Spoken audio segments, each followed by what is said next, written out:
안녕하세요 여러분. 네, 제가 잠깐 기도하고 오늘 말씀 증거하는 시간 갖겠습니다. 하나님 감사합니다. 하나님 오늘도 우리에게 예배할 수 있는, 또 하나님의 말씀을 들을 수 있는 하나님 이런 모든 시간들을 허락하여 주심을 감사드립니다. 하나님 우리가 아직은 육체 가운데 거하지만 하나님 그래서 우리의 모든 육체를 아직은 벗어나지 아니하고 있는 상태라 하나님 우리에게는 지속적으로 거룩한 싸움이 지속됩니다.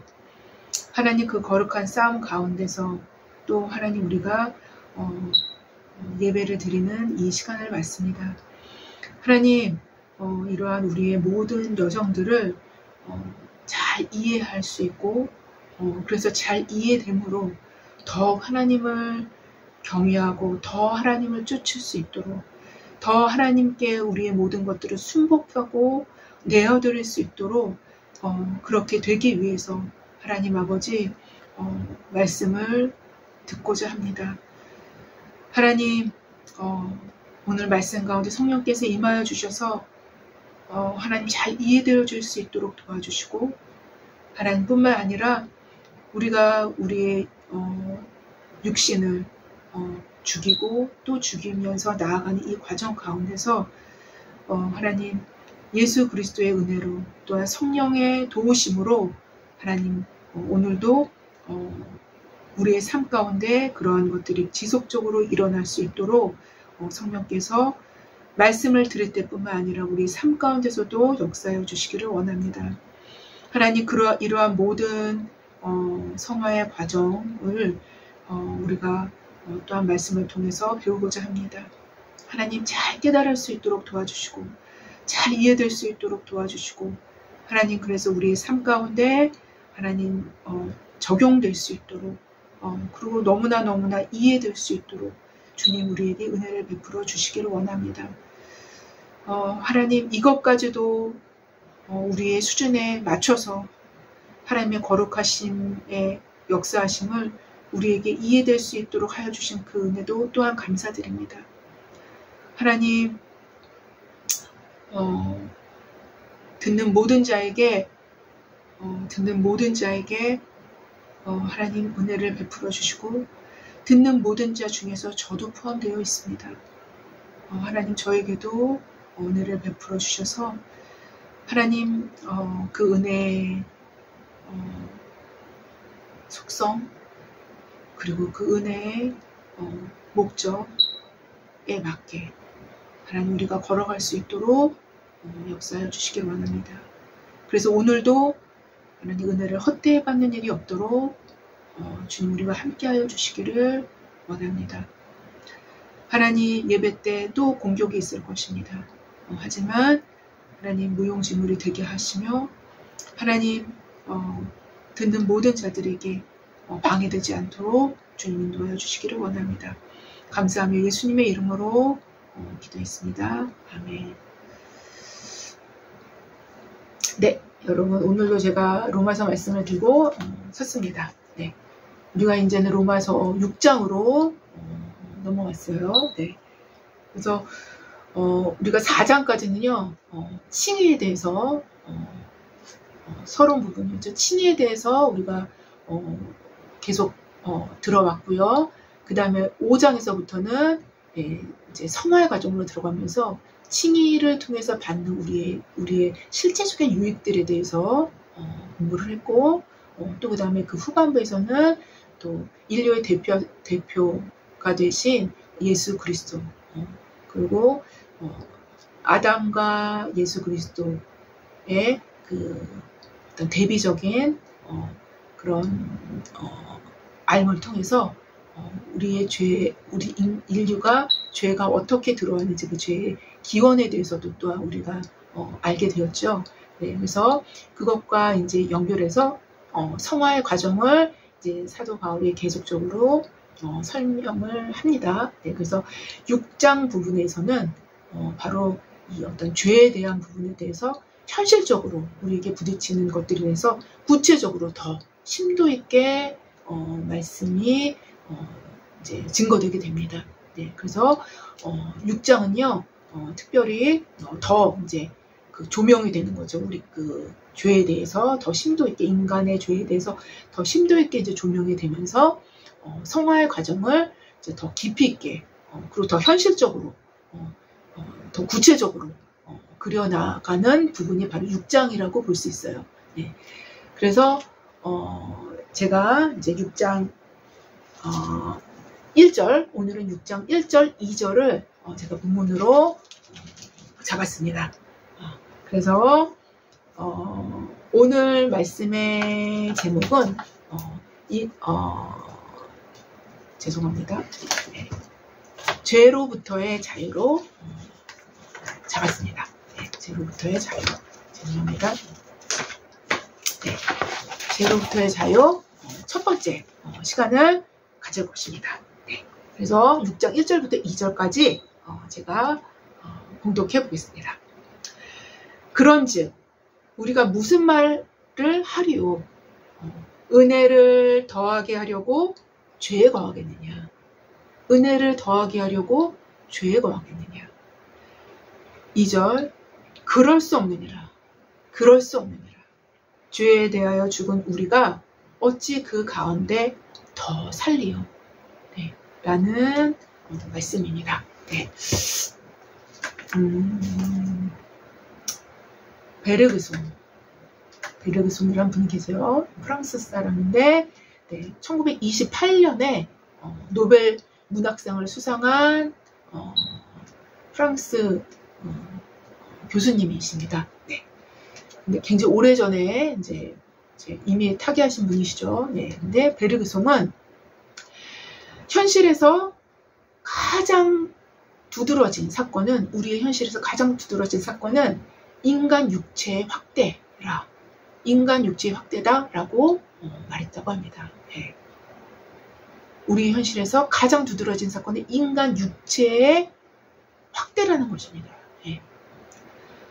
망원경과 현미경은 우리의 시력을 증대시켰고, 전화는 우리의 귀를 수천 마일까지 연장시켰으며, 무선 전시는 가장 작은 소리가 세계 주변에서 반영할 수 있게 해주었습니다. 증기와 전기와 가솔린은 우리의 걸음 속도를 옛날 동화에 나올 법한 단번에 21마일을 가는 구두보다, 신발보다 더 빠르게 해주었습니다.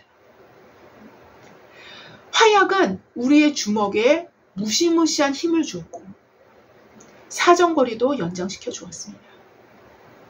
비행기는 우리가 높이 뛰고 멀리 뛰는 거리를 몇 야드 정도에서 수천 마일까지 확장시켜 놓았습니다.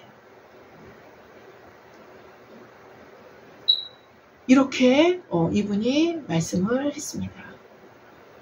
그래서 인간은 계명이래.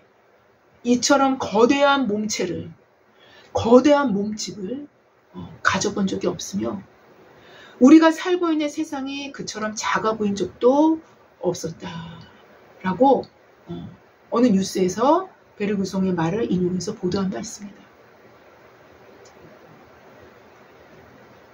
그가 잘 지적해 주었듯이 인류는 발전이라고 표현되어지는 것들은, 인간이, 그러니까 인류의 발전이라고 표현되어지는 것들, 진보라고 표현되어지는 것들은 사실상 인간 육체의 확대에 여러 측면에 지나지 않습니다. 인간 육체의 확대의 여러 측면입니다.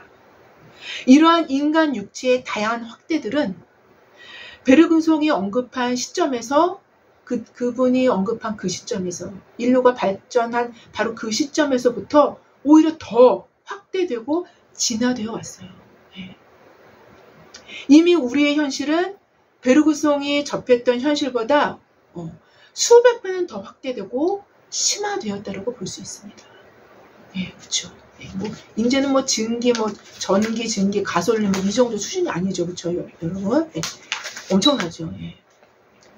이처럼 인간 육체의 확대는 우리의 육체의 감각, 눈, 귀, 뭐담 손, 주먹, 예. 우리의 발 이 정도 수준이 아니라 인간 육체의 확대는 우리의 육체의 이런 감각뿐만 아니라 육체의 원함을 추구하는 우리의 마음의 육체의 원함을 추구하는 그러니까 육신적인 생각과 판단 그리고 지식 사상적인 측면까지 사실상 더 집요하게 어쩌면 더 이른 시점부터 확장되어 왔으며 확장되어 온 것입니다. 확장되어 왔으며 이미 이러한 모습은 우리의 역사 가운데서도 현저하게 확인될 수 있는 부분이라고 볼 수 있겠습니다. 인간 육체의 확대 혹은 이것의 정신적인 모태인 육체의 원함을 추구하는 육신적 그러면서도 정신적인 생각과 사상들은 인류 역사 가운데 거의 모든 전 영역에서 지속되어 왔다는 것이죠. 예. 이런 와중에서도 우리가 분명하게 확인할 수 있는 것은 성역, 여러분 성역이라고 생각할 수 있는 바로 그 영역, 즉 하나님의 이름을 부르며 그분의 거룩하심을 앞세웠던 바로 그 영역에서조차도 음지의 부분으로 숨어 들어간 음지의 부분으로 혹은 어쩌면 드러내놓고 인간의 육신적인 원함은 집요하게 그 명맥을 이어갔었던 것입니다.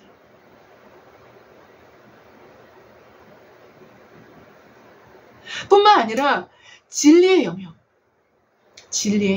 곧 사도들에 의해서 그리스도의 복음이 전파되고 전승되어 내려오는 것 가운데서도 수많은 이단들, 곧 육신적인 생각으로 혹은 이러한 생각이 기반이 되었을 때에 악한 영의 공격으로 왜곡된 사상들이 침투에 들어와서 교회를 혼란시키기도 했었다라는 것입니다. 물론 이러한 공격들까지 하나님은 합력해서 선을 이루셨기 때문에 역사 가운데 그리스도교의 그리스도교의 변증가들이 출현하게 된 것이었어요. 바로 이런 이유 때문에 변증가들이 출현하게 되었고 그래서 하나님께서 이런 사람들을 세우셨고 이런 과정을 통해서 신학이 정립이 된 것입니다. 신학이.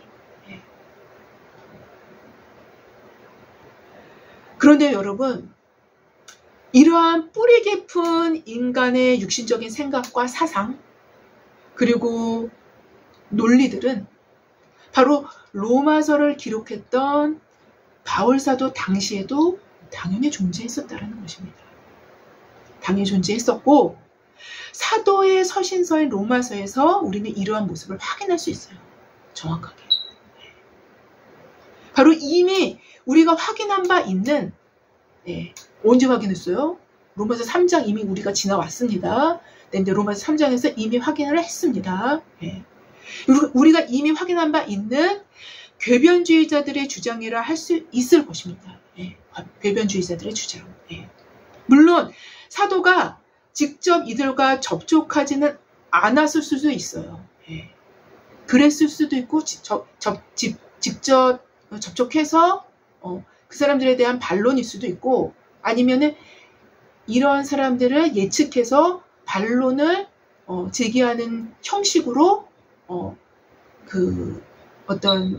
말씀의 질문들을 논지를 아주 충분히 드러내고자 했을 수도 있습니다.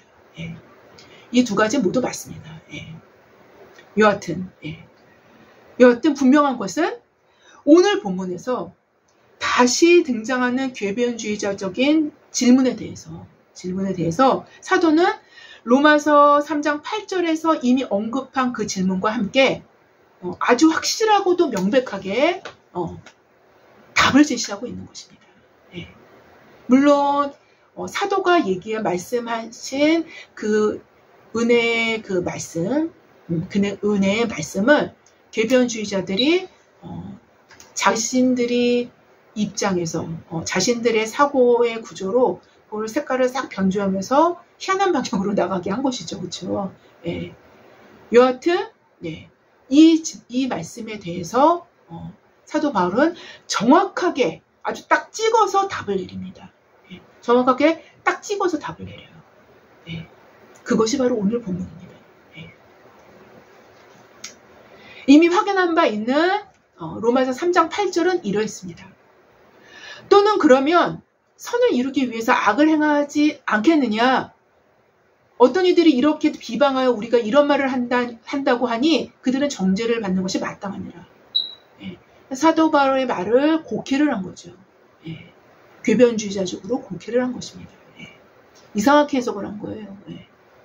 바로 이 질문과 함께 사도는 로마서 6장 1절인 오늘 본문에서는 이렇게 재질문을 해요. 그런지 우리가 무슨 말 하리요? 은혜를 더하게 하려고 죄에 거하겠느냐? 은혜를 더하게 하려고 죄에 거하겠느냐?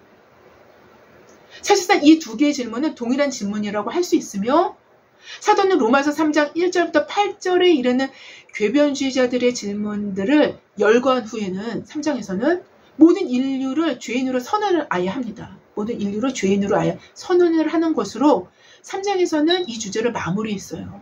그렇죠? 더 이상 언급을 안 하고 지나갑니다.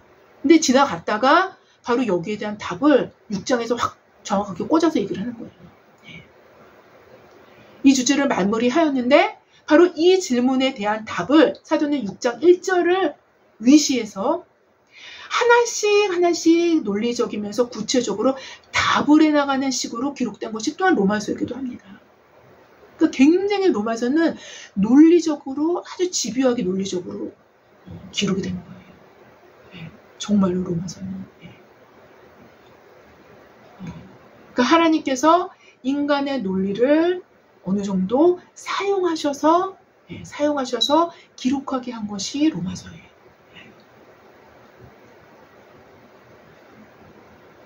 예. 바로 이 질문에 대한 답을 사도는 6장 1절을 위시해서 오늘 본문, 이 본문을 위시해서 하나씩 논리적이면서 구체적으로 답을 해 나가는 식으로 기록된 것이 로마서예요. 예. 따라서 오늘 본문인 로마서 6장 1절은 3장 8절에서 다 설명되지 않은 내용을 심도 있게 해답해 나가는 과정을 시작하는 본문이라고 할 수 있어요. 시작하는 본문으로 이에 대한 답은 6장 전체를 이룹니다. 6장 전체를 이뤄요. 또 우리가 또 한 가지 생각할 수 있는 것은 바로 이것입니다. 로마서 5장 12절부터 21절에서 이미 우리가 배운 인류의 대표의 원리를 우리는 저번 주까지 말씀을 들어왔는데요. 여기서 사도는 20절에서 죄가 더한 곳에 은혜가 더욱 넘쳤나니라고 말씀을 하십니다. 아무래도 이 말씀을 궤변주의자들이 희한하게 해석을 한 것 같아요. 예. 예. 그래서 요거를 더 구체적으로 더 정확하게 말씀을 이해할 수 있도록 설명이 되어져야 되기 때문에 6장에 나온 것입니다. 예. 이렇게도 설명할 수 있어요. 예. 여기서 사도는 20절에서 죄가 더한 곳에 은혜가 더욱 넘쳤나니라고 말씀을 하셨는데요.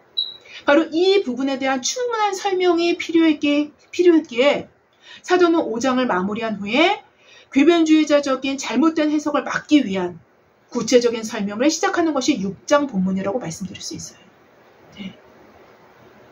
이미 우리는 5장 20절 본문을 통해서 죄가 더한 곳에 은혜가 더욱 넘쳤나니라는 의미가 죄를 많이 지울수록 은혜가 더 많이 임한다는 의미가 아님을 확인한 바 있어요. 네.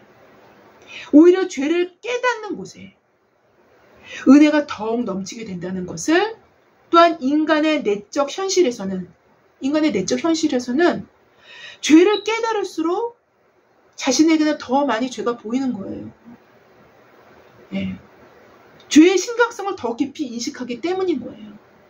네. 만약 죄가 더한 곳에 은혜가 더욱 넘쳤나니라는 말씀이 은혜를 더하게 하려고 죄에 거하는 것이라면, 은혜를 더하게 하려고 죄에 거하게 하는 것이라면, 혹은 선을 이루기 위해서 악을 행한다라면, 이것을 의미하는 말씀이었었다라면, 예.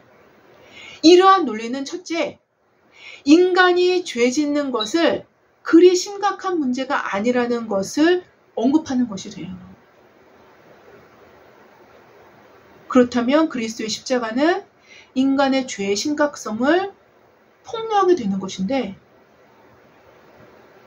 전혀 맞지가 않게 되는 것입니다. 그리스도의 십자가 자체가 인간의 죄의 심각성을 폭로하는 거예요. 십자가 자체가. 둘째, 죄가 더한 곳에 은혜가 더욱 넘친다면, 이런 식으로 해석하는 거를 제가 얘기하는 거예요. 죄가 더한 곳에 은혜가 더욱 넘친다면, 죄는 은혜를 촉진하는 것이 되므로, 오히려 죄는 은혜의 수단이 되어 죄를 장려하는 것이 됩니다. 네? 죄가 더한 곳에 은혜가 더욱 넘친다면 죄는 은혜를 촉진하는 것이 되므로 오히려 죄는 은혜의 수단이 되어서 죄를 장려하는 것이 되는 거예요. 이러한 해석 자체가, 이게 궤변주의자들의 해석이었어요. 이러한 해석 자체가 궤변주의자적인 해석으로, 이것은 율법 폐기론은 물론, 여러분, 기독교는 율법 폐기론자들이 아닙니다. 절대로 아니에요. 율법 폐기론은 물론 탈도덕적인 기괴한 형태로 복음을 왜곡하게 되는 거예요.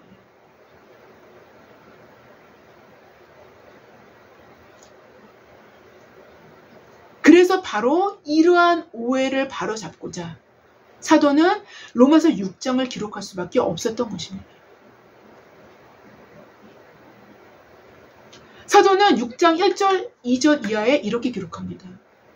아예 정확하게 선언을 하고 들어가요. 정확하게 선언을 딱 하고 들어갑니다. 6장에서. 그런데 우리가 무슨 말 하리요? 은혜를 더하게 하려고 죄에 거하겠느냐? 그럴 수 없느니라. 죄에 대하여 죽은 우리가 어찌 그 가운데 더 살리요?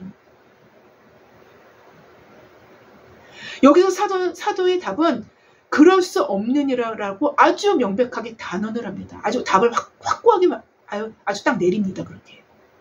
헬라어로는 메게노이토라는 말을 사용했는데요. 메게노이토라는 말을 사용했는데요. 절대적으로 그렇지 않다라는 의미를 말하는 것입니다. 절대적으로 그렇지 않다라는 아주 강한 부정을 얘기하는 거예요. 강한 부정. 이 용어는 사도가 아주 강한, 그리고 단호에 배격할 때 사용해온 표현이라고 할 수 있습니다. 예, 성경의 그 사도 바울 서신에서 종종 나와요. 예. 근데 이 혹자는 이 용어에는 누군가는 이렇게 얘기를 했어요. 예, 혹자는 이 용어에는 이 용어를 사용하는 그 사용자의 분노가 내포된 용어라고 말씀드릴 수 있다는 거예요. 예. 이 정도로 아주 강한 어조로 말씀하신 것입니다. 바로 이러한 오해는 궤변주의자적인 오해, 이러한 오해는 사실상 인간의 내면에서 만들어내는 것으로 죄를 합리화시키고 포장하는 기술을 복음의 내용을 빌어서 만들어낸 것이라고 할 수 있어요. 즉, 바로 복음의 왜곡도 역시 인간 내면의 육신적인 생각과 판단에 의해서 변색되기 시작하는 것임을 우리는 이 본문에서도 충분히 확인할 수 있는 거예요. 복음은 결코 죄를 용납하지 않습니다.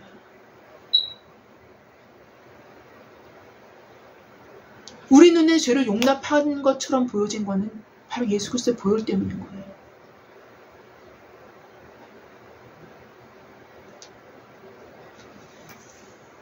죄를 옹호하지 않는다는 것은 그리스도의 죽음으로 하나님은 하나님 자신의 확실한 견해를 우리에게 보여주신 거예요. 바로 그리스도를 자신의 대표자로 삼은 자들은 그리스도께서 나의 죄를 대신해서 죽으셨을 때 우리 자신의 죄에 대해서는 죽은 자가 되어지라는 명령이 포함되어 있는 거예요. 거기에는. 즉 대표성의 원리는 우리가 즐겨하는 것만 적용하지 않습니다.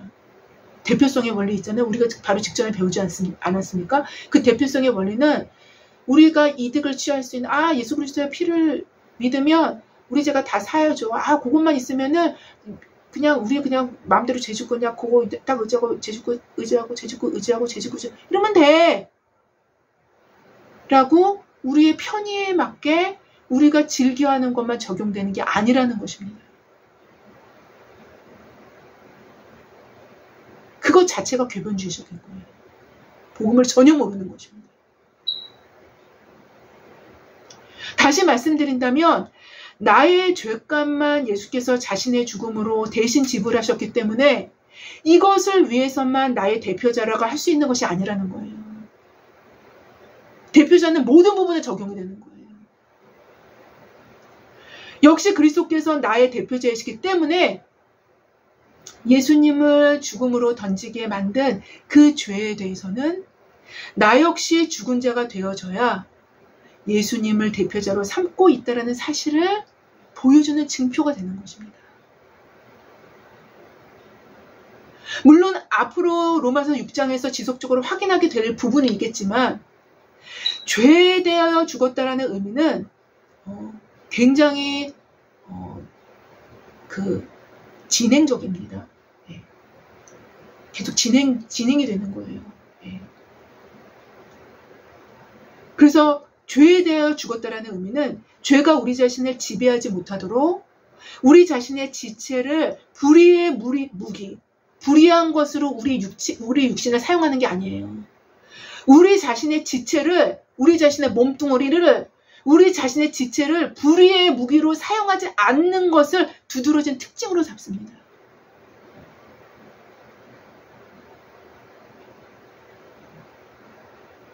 이렇게 말씀드릴 수밖에 없는 것은 예수님을 자신의 대표자로 삼는다라는 것은 죄에 대하여 끊임없이 점점 죽어가는 거예요. 계속 더욱더 죽어가는 상태가 바로 성화의 과정인 것입니다. 이게 단번에 되는 것이 아닙니다. 성화의 과정은 단번에 되어지는 이례적인 사건이 아니라 지속적으로 더욱더 죽어가는 여정이며 죄에 대해서 그래서 구원의 여정에 포함되어지는 것입니다. 여하튼 바로 이런 이유에서도 로마서 6장 11절에서는 이렇게 기록합니다. 사도 바울은 나중에 배울 것입니다. 더 구체적으로.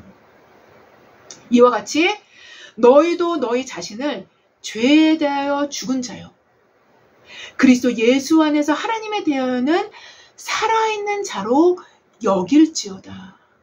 이렇게 표현을 하셨어요. 왜 여긴다라는 표현을 하셨습니까? 단번에 죽어지지 않기 때문인 거예요. 그래서 정확히 바로 이런 이유에서 최소한 참된 그리스도인이라면, 최소한 진짜 복음을 복음으로 받아들이는 사람들이라면 죄를 즐기고 자신의 죄를 먹고 마시는 시기에 죄에 대한 방임은 결코 용납되어질 수 없는 거예요. 인간이 연약하기 때문에 자기도 모르게 자기 허물 때문에 죄를 지을 수는 있어요. 하지만 그 죄도 우리는 회개를 합니다. 그러면서 나가는 거예요. 근데 하물며 그게 죄인 줄 알면서 그걸 즐기고 먹고 마시고 또 자기가 토한 거 또 먹고 토한 거 또 먹고 토한 거 또 먹고 이런 식으로 죄를 먹고 마시고 죄를 즐기고 죄를 방임하는 것은 그거는 여러분 어쩌면요 그리스도인이 아니라는 거를 스스로 입증하는 거예요. 절대로 그렇게 될 수 없습니다. 복음을 진짜로 알면.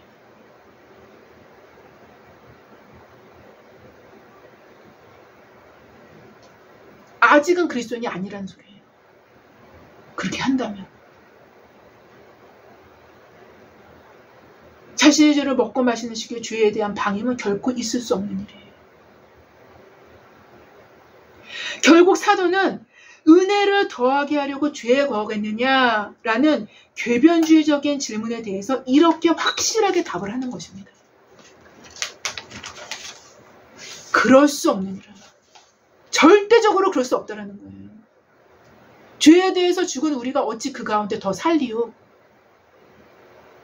죄에 대해서 죽은 우리가 어찌 그 가운데서 더 살리요? 반문합니다.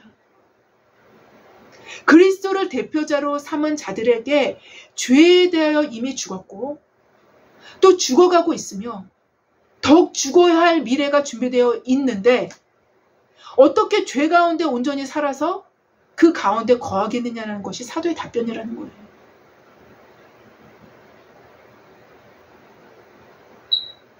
그래서 결단코 그럴 수 없다라는 것입니다.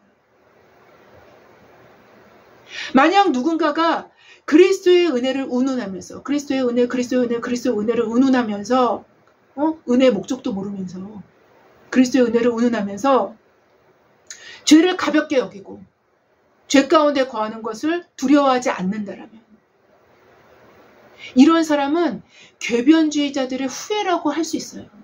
확실한 궤변주의자들의 후예예요. 이런 사람들.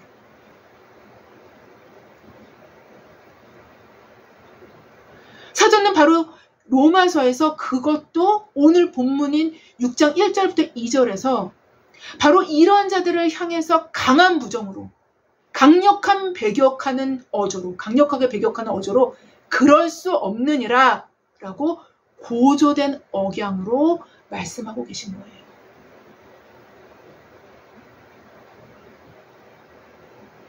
누군가는 이렇게 생각합니다. 그리스도께서 우리의 죄를 다 짊어지시고 우리를 죄에서 구원해 주셨기 때문에 우리는 과거, 현재, 미래의 모든 죄가 용서받았어. 우리가 죄를 지어도 그렇게 심각한 것이 아니야. 그럼 또 다 용서해 주셔.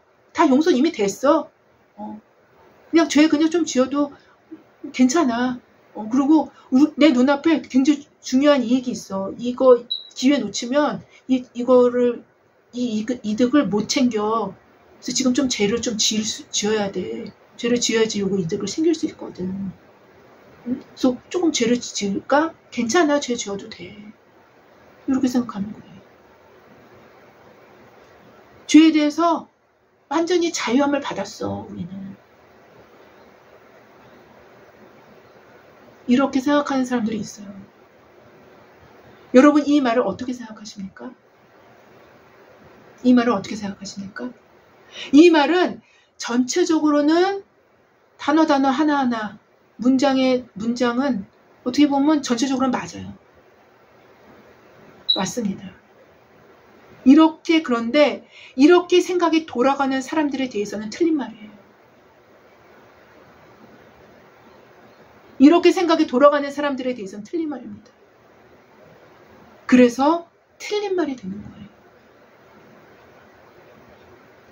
죄에 대해서 자유함을 받는다라는 성경적인 동의어가 무엇인지 아십니까? 죄에 대해서 자유함을 받는 것. 죄에 대해서 자유함을 받는 것에 대한 성경적인 동의어는 의에 대해서 종이 되는 거예요. 의에 대해서 종이 되었다라는 바로 그 말이에요. 그게 동의어예요. 죄에 대해서 자유함을 받는다라는 것은 의에 대해서 종이 되었다는 말입니다. 정확하게. 이 중간에 있을 수 없어요. 의에 대해 종이 되어진 자만이 정확히 죄에 대해서 자유해집니다. 죄에 대해서 자유할 수 있는 방법은 의의 종이 되어지는 길 외에는 없다라는 것이 로마서의 주장이에요. 그게 로마서의 주장입니다. 뿐만 아니라 과거, 현재, 미래의 죄가 다 용서받았다라는 의미 역시 궤변주의자식으로 받아들여서는 안 된다는 거예요. 우리의 과거, 현재, 미래의 죄가 모두 사함을 받았다라는 의미는 우리 자신의 과거, 현재, 그리고 미래가 내 죄를 깊이 깨닫고 그래서 회개하는 마음을 갖고 있는 마음의 정황을 확보하고 있다면, 그 정황을 확보하고 있다면 하나님께서는 우리를 위해 행하신 그리스도의 완성된 사역을 근거로 해서 언제나 완전한 용서, 완벽한 용서, 온전한 용서하심을 준비하고 계신다는 거예요. 예외가 없이. 예외가 없이.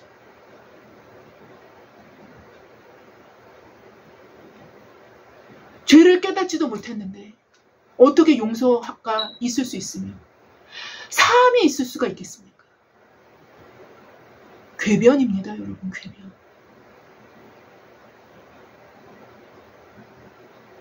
사도는 고린도 교인들에게 그리스도조차도 또한 이렇게 얘기를 했어요. 우리가 조금 더 깊이 들어가는 거예요. 계속해서 제가 지금 깊이 더 들어가는 것입니다. 네. 또한 사도는 고린도 교인들에게 그리스도조차도 육신대로 알게 되지 않을까 경고한 바가 있어요. 이거 다 육신대로 알기 때문에 지금 육신적으로 자기 마음대로 해석하는 게 궤변주의자 아닙니까? 자기 마음대로 지 생각으로 이렇게 하는 거 아닙니까? 예.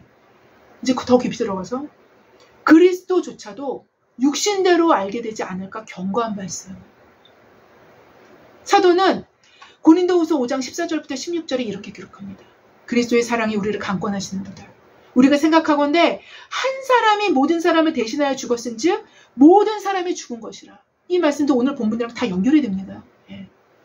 그가 모든 사람을 대신하여 죽으심은 살아있는 자들로 하여금 다시는 그들 자신을 위하여 살지 않고 오직 그들을 대신하여 죽었다가 다시 살아나신 이를 위하여 살게 하려 함이라.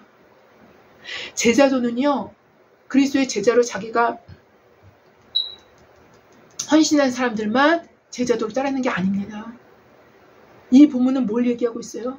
그리스도인이란 모두 제자도로 따라야 된다는 걸 말씀하시고 계시는 거예요.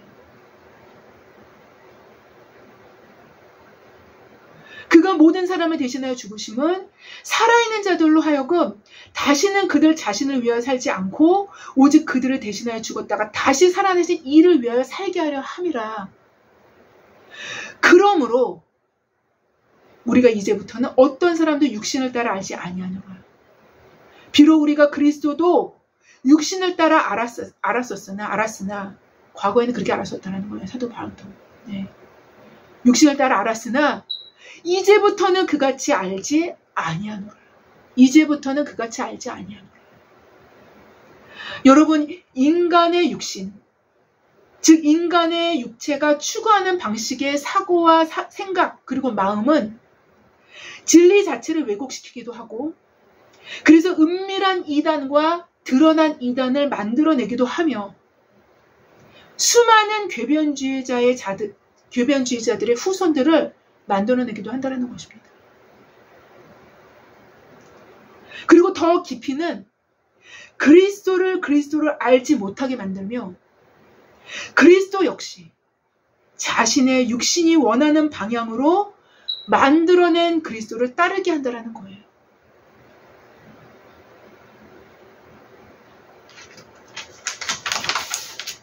우리가 그리스도를 육신을 따라 안다면, 우리가 그리스도조차도 육신을 따라 안다면 결코 그리스도를 삶으로 따를 수 없을 것입니다.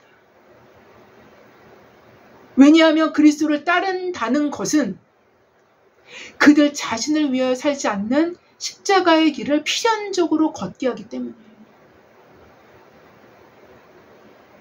다른 방식으로 말씀드린다면요.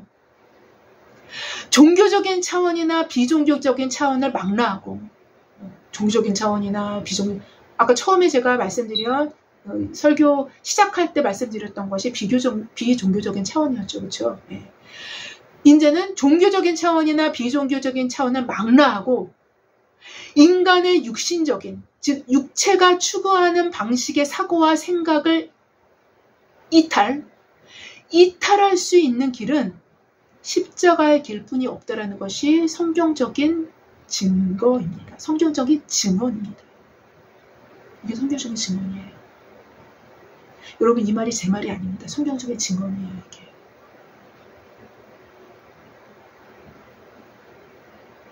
그래서 예수님은 자신을 따르고자 하는 자들에게 자기를 부인하고 자기 십자가를 지고 나를 따를 것이라고 말씀하시는 거예요. 여러분, 이 제자도 자체가 완전히 초월한, 모든 인류의 그런 죄의 구렁텅이로 초월한 초자연적인 시각을 보여주는 거예요. 여러분. 그래서 예수님은 하나님인 거예요. 여기서도 포함이 됩니다.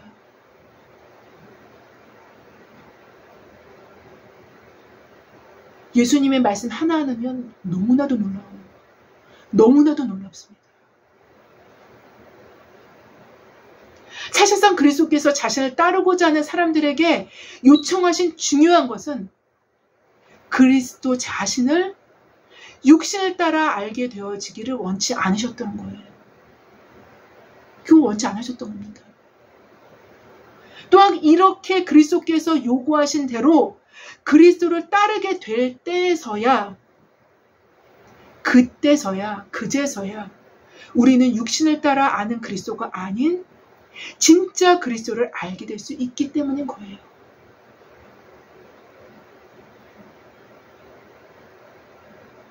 여러분, 우리도 그리스도를 그분의 요청대로 따르는 방법을 취하지 않는다면 우리는 필연적으로 그분조차도 육신을 따라 따르게 될 것이고 은밀한 궤변주의자들이 되어질 수밖에 없다라는 것입니다.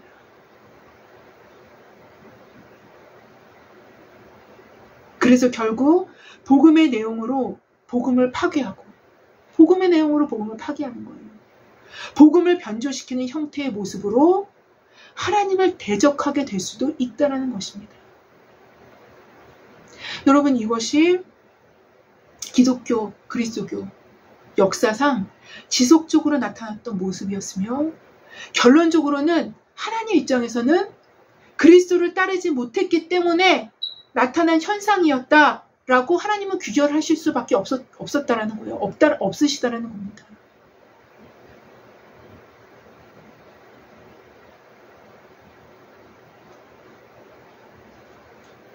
여러분, 기독교, 그리스도교 역사를 봤을 때는요, 신교가 나타났을 때 구교가 박해를 했어요. 핍박을 했어요. 네. 또한 감리교나 웨슬리주자들이나 침례교들이 나타났을 때 또 다른 프로테스탄트들이 박해를 했어요.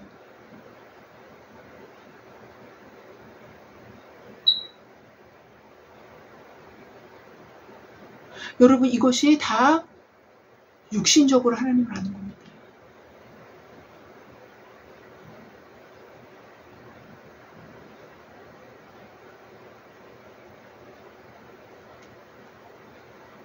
이처럼 인간의 육신은 인류 전체를 하나님과 원수가 되게 하는 주 요인으로 작용된 것입니다. 육신이. 모든 죄는 바로 인간의 육신에서부터 나왔기 때문이며, 인간의 육신에서부터 나왔어요. 이 육신은 죄와 결탁되어서 죄를 낳고 키우는 보금자리 역할을 했습니다. 죄를 낳고 죄를 키워요, 거기서. 보금자리 역할을 해왔던 것이 육신이에요. 그래서 로마서 8장 6절에서 7절 이하의 사전에 이렇게 기록합니다. 육신의 생각은 사망이요, 영의 생각은 생명과 평안이라. 육신의 생각은 하나님과 원수가 되나니 이는 하나님의 법에 굴복하지 아니할 뿐만 아니라 할 수도 없습니다.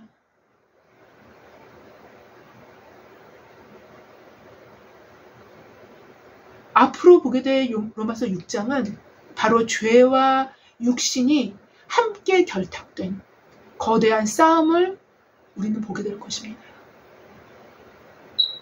어디서요? 우리 안에서.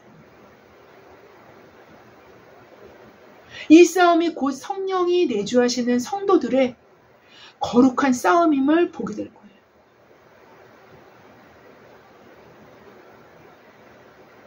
성도들이라면 성령이 내주하십니다. 그리고 거룩한 성령과 내 안에 있는 육신과 싸웁니다. 이게 거룩한 싸움이요. 이게 성화의 과정인 거예요.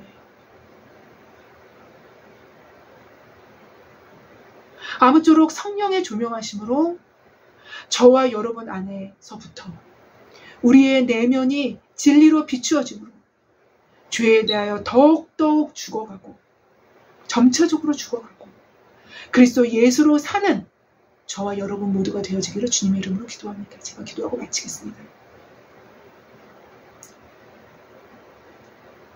하나님 감사합니다. 큰 줄거리를 오늘은 주님이 보게 하셨습니다. 하나님, 우리가 진실로 그리스도를 따르게 하옵소서. 우리가 진실로 참된 그리스도를 따르게 하옵소서. 우리가 진실로 하나님의 아들, 하나님을 따르게 하옵소서. 우리가 진실로 하나님을 따르게 하옵소서. 그런 우리 모두가 될 수 있도록 주님 함께하여 주시옵소서. 감사하며 예수님의 이름으로 기도했습니다. 아멘. 감사합니다.